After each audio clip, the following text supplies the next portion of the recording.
Bueno, un saludo a los colegas del Centro de Investigación de Políticas Públicas de la República Dominicana y a los interesados en este tema de la gobernabilidad política y las políticas públicas, que es como he titulado esta charla, esta intervención breve de hoy.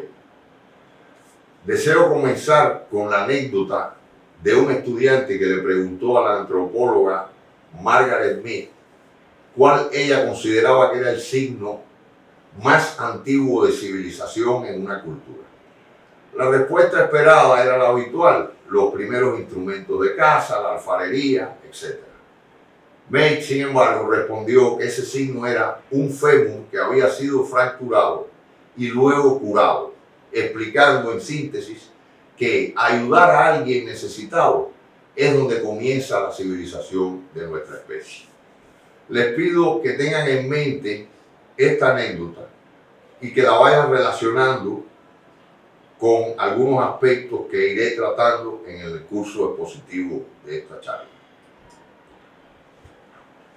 Entre sus distintas acepciones, la política es, a fin de cuentas, la puesta en práctica de una determinada concepción del mundo, una concepción ideológico-filosófica acerca de la sociedad y el mundo que nos rodea, cuya expresión cotidiana de hegemonía del poder, del ejercicio hegemónico del poder, se realiza desde el Estado a través de su aparato de gobierno.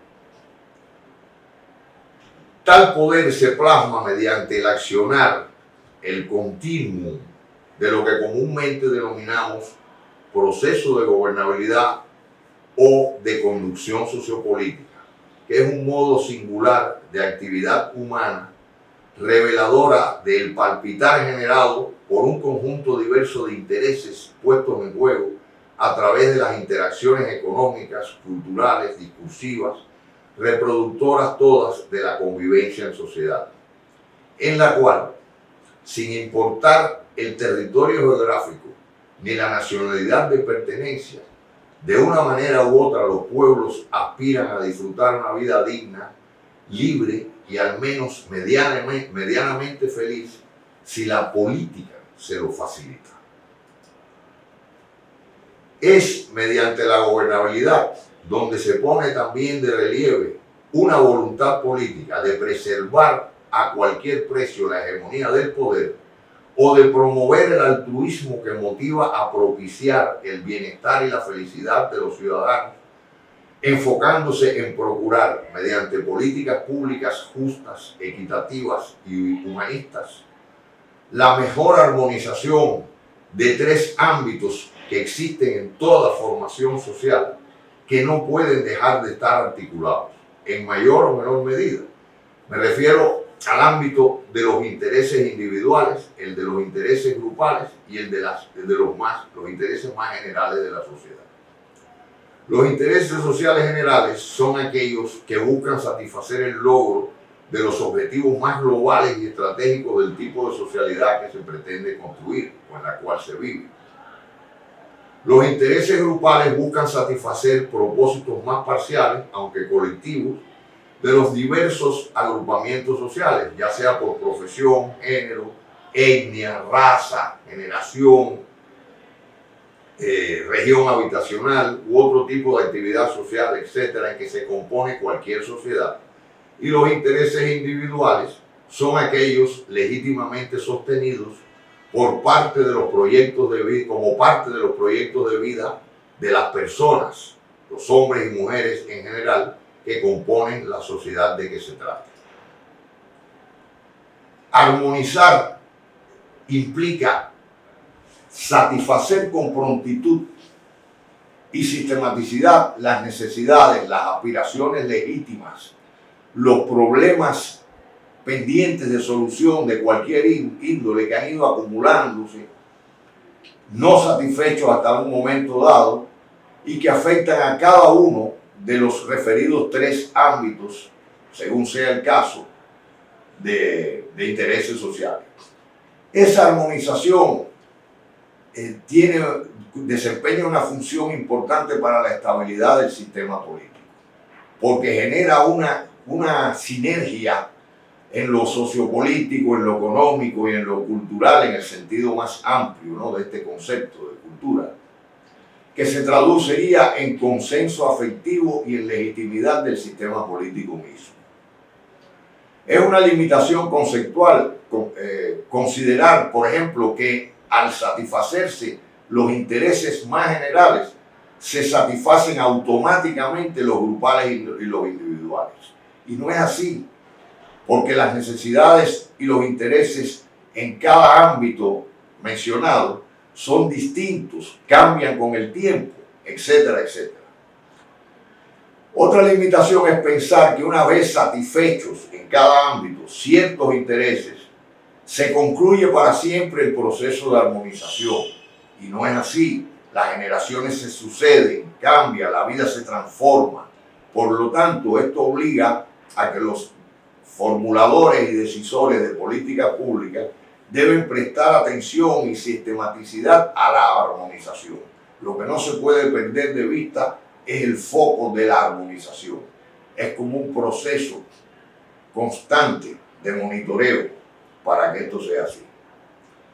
Tomar muy en cuenta esa armonización es un problema ontológico crucial para la filosofía política, porque puede hablarse de desarrollo humano y de respeto pleno a los derechos individuales sin una voluntad política enfocada en tal armonización de esos tres ámbitos.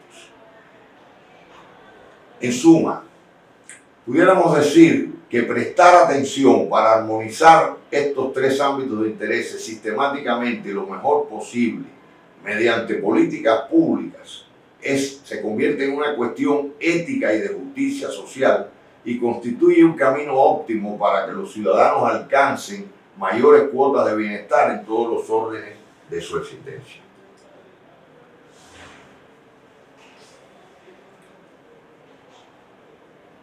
Un elemento interesante al estudiar este mundo de las políticas públicas, de la gobernabilidad política, y que debe tenerse en cuenta, es que si convenimos en que toda ideología es una construcción histórico-social plasmada en el ámbito de lo que denominamos conciencia social, situada esta conciencia social siempre en un contexto socioeconómico, cultural y epocal concreto, y mediada esa conciencia en su constitución por diversos marcadores incrustados fácticos.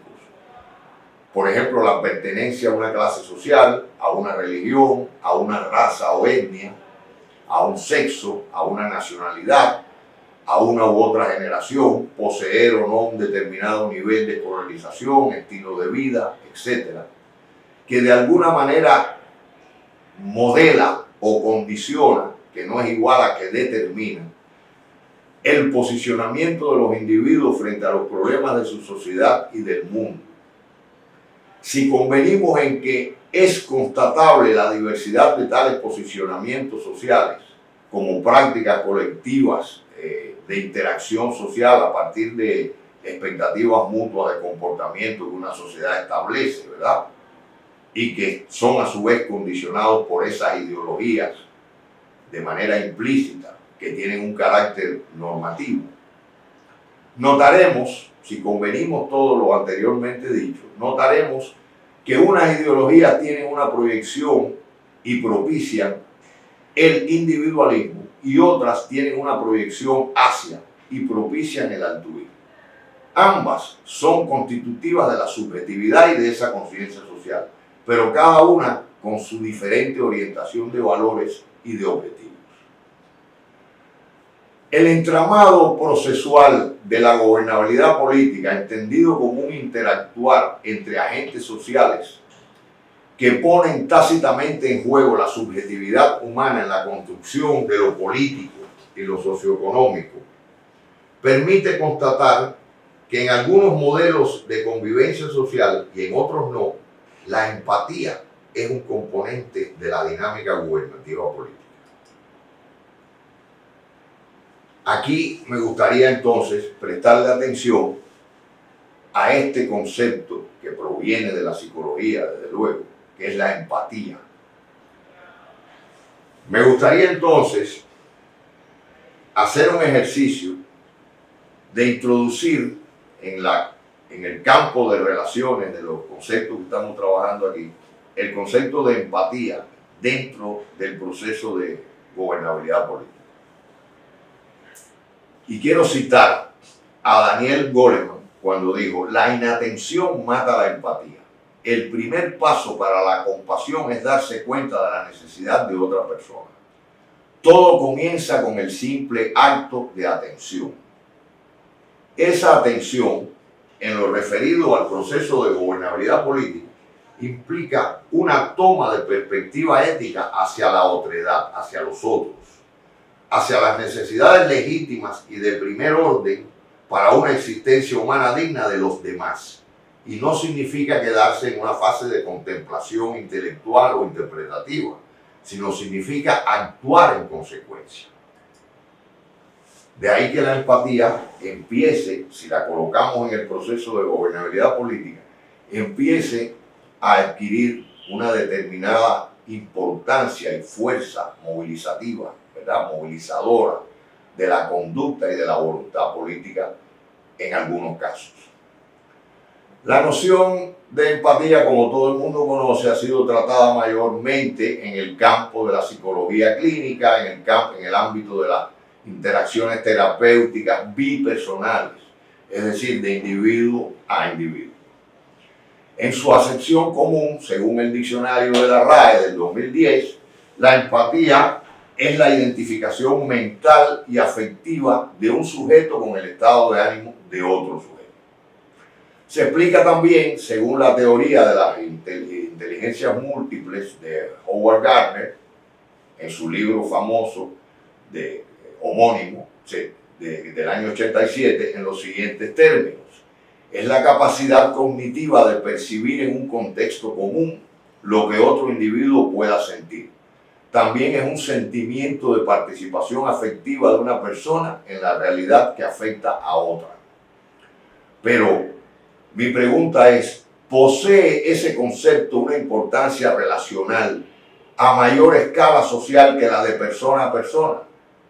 Y es precisamente Daniel Goleman, el autor, que desde el terreno de la psicología social aludió al vínculo entre la empatía y otros ámbitos no terapéuticos, cuando afirmó que esa capacidad, la habilidad de saber lo que siente otro, entra en juego en una amplia gama de situaciones de la vida, desde las ventas y la administración hasta el idilio y la paternidad, pasando por la compasión y la actividad política.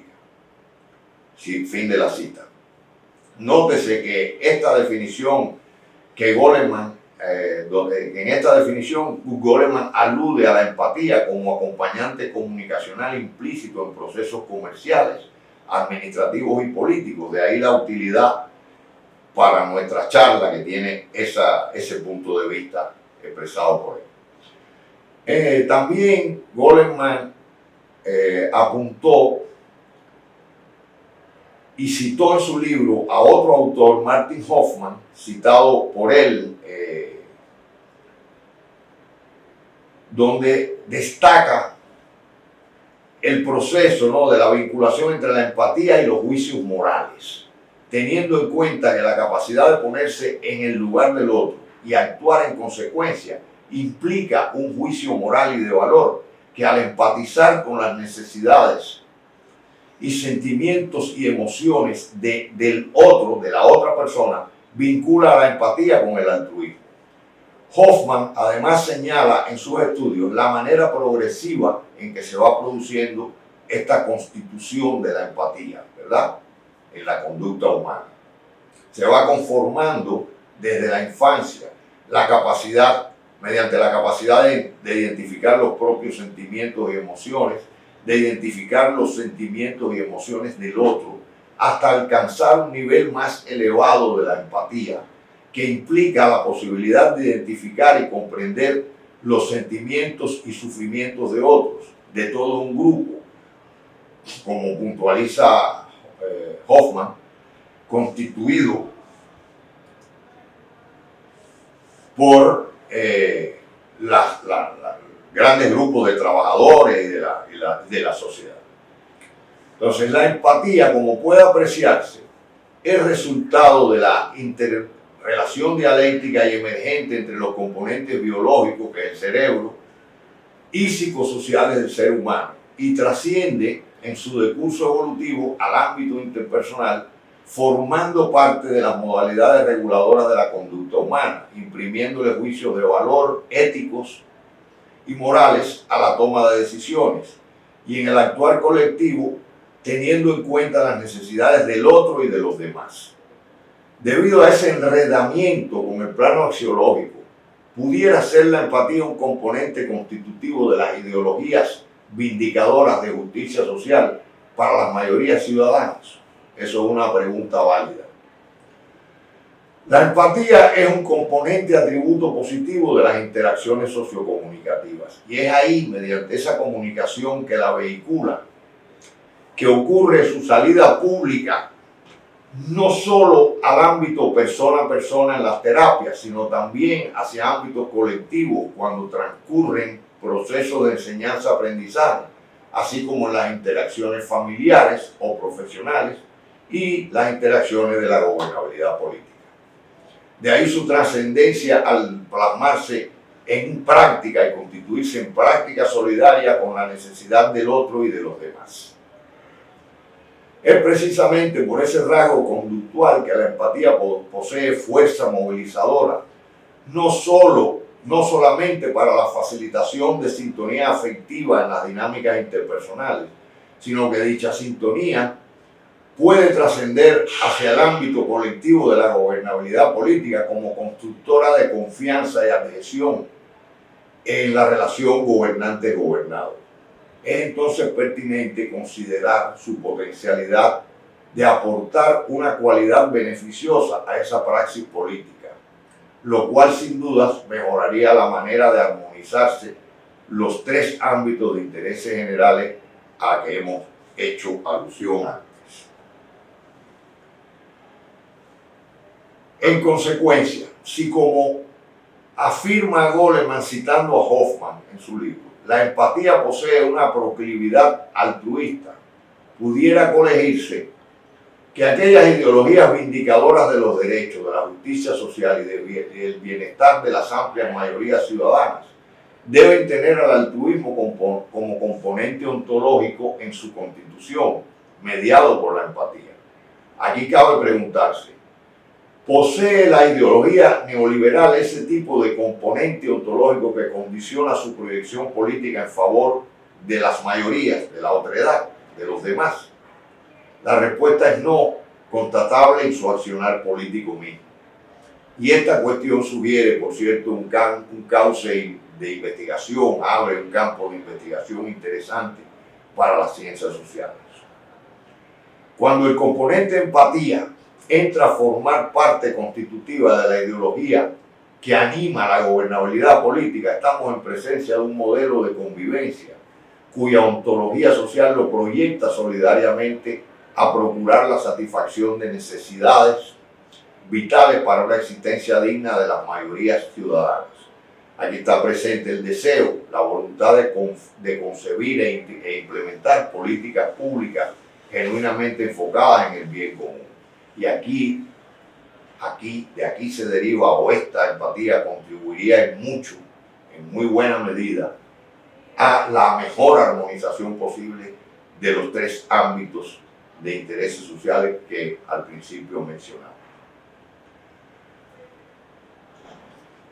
Todo esto nos invita a reflexionar en torno a la idea de si la esencia de la gobernabilidad política, al menos de una que pueda considerarse socialmente justa, cuya ontología social lo proyecta solidariamente a procurar la satisfacción de necesidades vitales para una existencia digna por parte de la mayoría ciudadana,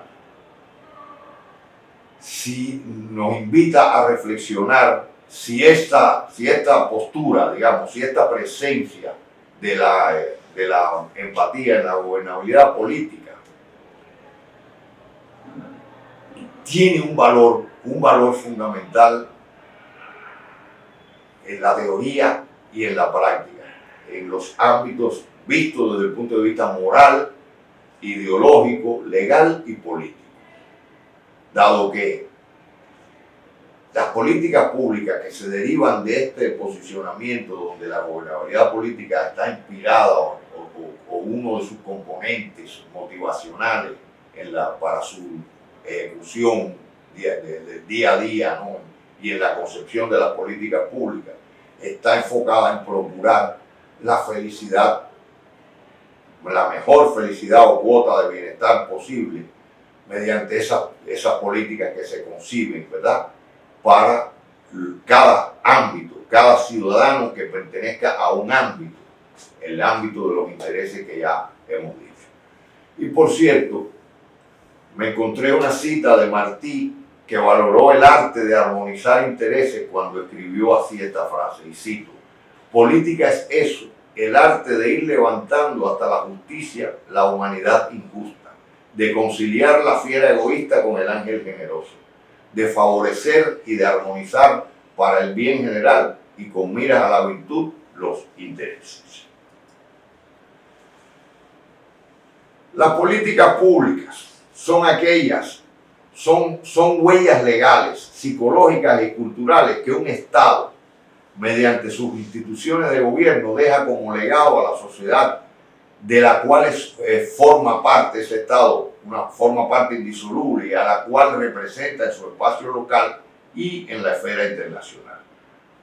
Estas huellas serán más profundas, diríase hasta indelebles, si las políticas públicas son concebidas desde la empatía, desde ese darse cuenta de la necesidad de las otras personas, desde ese ponerse en la situación de los otros y actuar en consecuencia, con perspectiva solucionadora y solidaria. No olvidemos que los que hoy son decisores de políticas públicas, mañana él y sus descendientes serán beneficiarios de ellas.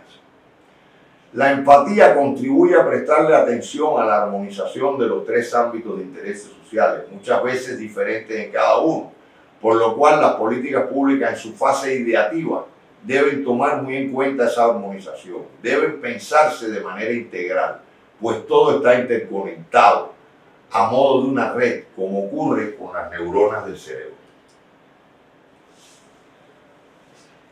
Me gustaría ahora hablar, dentro de este ámbito de las políticas públicas, de lo que algunos hemos concebido como micropolíticas empáticas sectorizadas. Las micropolíticas empáticas sectorizadas se enfocan en la armonización intencional de los intereses legítimos individuales y grupales con los más generales de la sociedad. Hay diferencias. ¿Sí? Una macropolítica puede expresarse en la normativa jurídica que procure el mayor alcance de equidad social posible. Ello beneficia desde luego al conjunto social. En cambio, una micropolítica puede sectorizarse, por ejemplo, focalizada en los jóvenes recién casados que trabajen en entidades estatales, ofreciéndoles facilidades para adquirir su primera vivienda familiar, contribuyendo así a contener la emigración laboral desde el sector público al privado o a otro país en busca de un legítimo proyecto de vida que siempre es individual. Las macro y las micro son políticas públicas. Ambas reproducen de modo sistemático el circuito de empatía-simpatía en la gobernabilidad. Hay una relación dialéctica entre ambas, correspondiéndole a las micropolíticas empáticas sectorizadas, llenar vacíos, solucionar a corto plazo aspectos puntuales, pero estratégicos, en favor de la mejor armonización posible de los intereses individuales y grupales con los más generales de la sociedad. Si pudiéramos establecer una escala de empatía en la gobernabilidad política, tendría rasgos esenciales que hemos ido seleccionando de algunos modelos sociales contemporáneos, lo cual invita a pensar y a trabajar para su puesta en práctica. Esos rasgos, que no necesariamente tienen que cumplirse todos a la misma vez en un mismo modelo, serían los siguientes. Número 1, la toma de perspectiva empática hacia la otredad, hacia los demás. Se asume como fundamento de la gobernabilidad política que el Estado es una comunidad y de intereses de la sociedad, de la totalidad social y no de alguna grupalidad particularmente empoderada. Número 2. La convicción de que la praxis política es ética y altruismo constituidos en cultura del bien común. Número 3. La convicción de que una gobernabilidad empática debe sistematizarse conscientemente, pues aunque la empatía dimane de la ontología social del modelo, toda dinámica social es susceptible de bifurcarse hacia escenarios políticos indeseados, pues la vida es cambio y transformación permanentes. Número 4. La convicción de que la mejor armonización posible de los tres ámbitos de intereses sociales estará condicionada por la empatía demostrada a través de las políticas públicas. 5. El ethos del proceso gubernativo, evidenciado en la congruencia entre el discurso, el corpus jurídico y el accionar sociopolítico. Número 6. La participación popular no simbólica en todas las instancias del gobierno, municipal, provincial y central. 7. La convicción de que una genuina fortaleza estatal, ese concepto nefasto del Estado fuerte, la convicción de que una genuina fortaleza estatal proviene de la fortaleza de la otredad, de la fortaleza de la sociedad, de los otros, del conjunto social. Este principio implica una ruptura con el paradigma del Estado fuerte, entre comillas, vía la fiscalidad excesiva.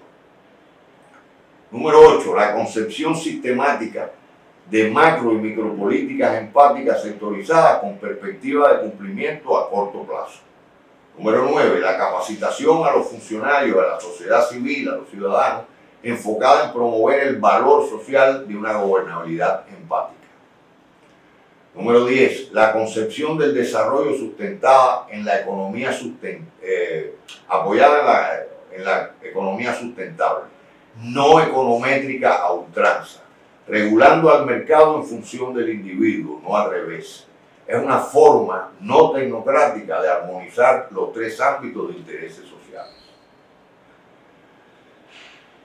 Es muy importante ahora puntualizar que la gobernabilidad empática o una gobernabilidad empática no debe confundirse con el populismo. El populismo es una mirada, es una alienación, es decir, es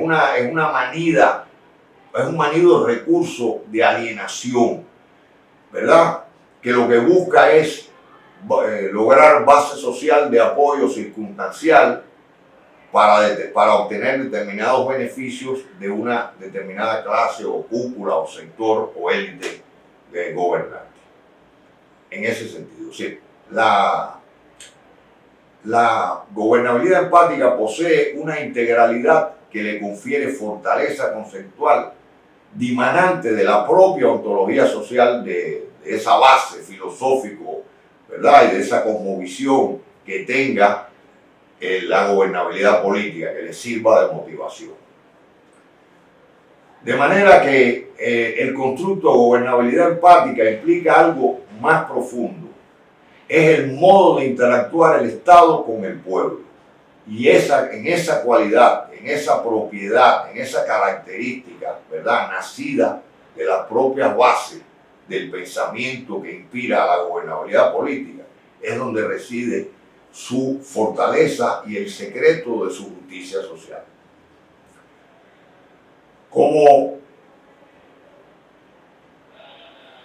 Cuando la empatía emerge como componente dentro de la dinámica de gobernabilidad política, le aporta a esta praxis social una ventaja comparativa que la dota de un mejor fluir, ¿verdad?, de la convivencia ciudadana. Y por lo tanto, ello puede constatarse a través del decurso de la historia en algunos modelos que de alguna manera revelan la existencia de esa empatía, en unos casos, en otros no. Por ejemplo, en el mismo caso, todas las políticas neoliberales, la propia ejecutoria en la historia demuestran que no poseen esa empatía. Sin embargo, podemos decir que los modelos que han intentado un desarrollo socialismo, e incluyo aquí como socialismo la socialdemocracia, han revelado tener ese componente empatía. La gobernabilidad empática es una cultura de hacer política producida por una cultura política cuya orientación de valores se dirige al bien de todos los ciudadanos, al bien común en el sentido estricto de esta frase. Gobernar con empatía pudiera ser realidad el anhelo de Simón Bolívar cuando dijo: el sistema de gobierno perfecto es aquel que produce mayor suma de felicidad posible, mayor suma de seguridad social y mayor suma de estabilidad política. Muchas gracias.